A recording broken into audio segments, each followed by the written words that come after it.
So, we usually spend our time on this show obsessing over what's new. The latest and greatest, right? The Yeah. faster processor, the wireless, everything. Exactly. But today I want to talk about the tech that, well, just refuses to die. The stuff that's probably keeping a factory floor moving right now. The unglamorous but essential hardware. Precisely. We are doing a deep dive on a device called the NTI ST-C5VMA-300. It's quite the model name, but it gets to the point.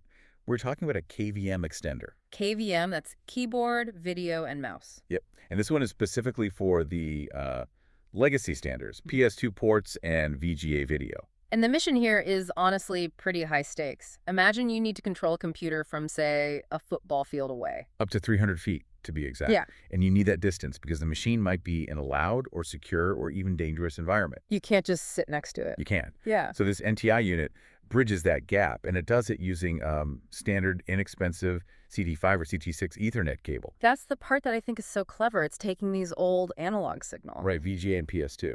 And it pushes them down a modern network cable that's probably already in the walls. But here's my question. VGA is analog. Pushing that 300 feet usually means a blurry, ghosty mess. That's the typical trade-off, yeah. But this unit makes a pretty bold claim. It says it offers the sharpest and clearest VGA quality over CT5 of any manufacturer. And the resolution. It supports up to 1920 by 1440. Wow. Okay, that's genuinely higher than I would have expected for an analog extension. But I did notice something that felt a bit weird. It has manual video quality adjustment. That feels a little primitive, right? Why wouldn't it just auto-detect everything? Well, it does sound a bit old school, but in these kinds of critical settings, auto can actually be a liability. Who so? Every cable run is different. The length, the quality. An auto-detect might get it 90% right. Not perfect. Exactly. Manual adjustment lets an engineer physically dial in the signal for that specific 186-foot cable run. It's all about precision, not convenience. I suppose you said it once and you forget it. That's the idea. Speaking of forgetting, let's talk about the Keep Alive feature. Because nothing ruins your day like a server crashing because it thinks someone unplugged the keyboard. This is absolutely critical for remote management.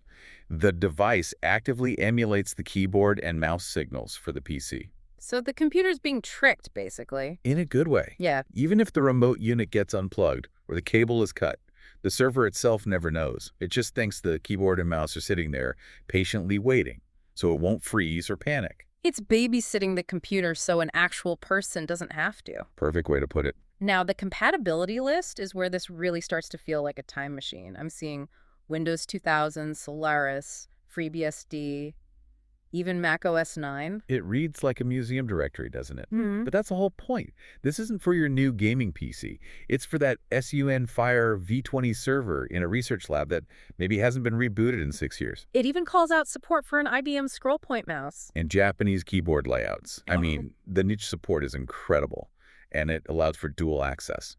Meaning 2 users at once. Yeah, one user at the remote station and another one right there at the local machine. So you get all this durability, all this niche compatibility, but it comes at a price. We're looking at $525. It's an investment, for sure. But you weigh that against the cost of downtime for a critical piece of infrastructure. And also, this is TAA-compliant hardware. Okay, let's pause there. TAA compliant. What does that actually mean, and why should anyone care? Right, so that's the Trade Agreements Act. And for a home user, you probably don't.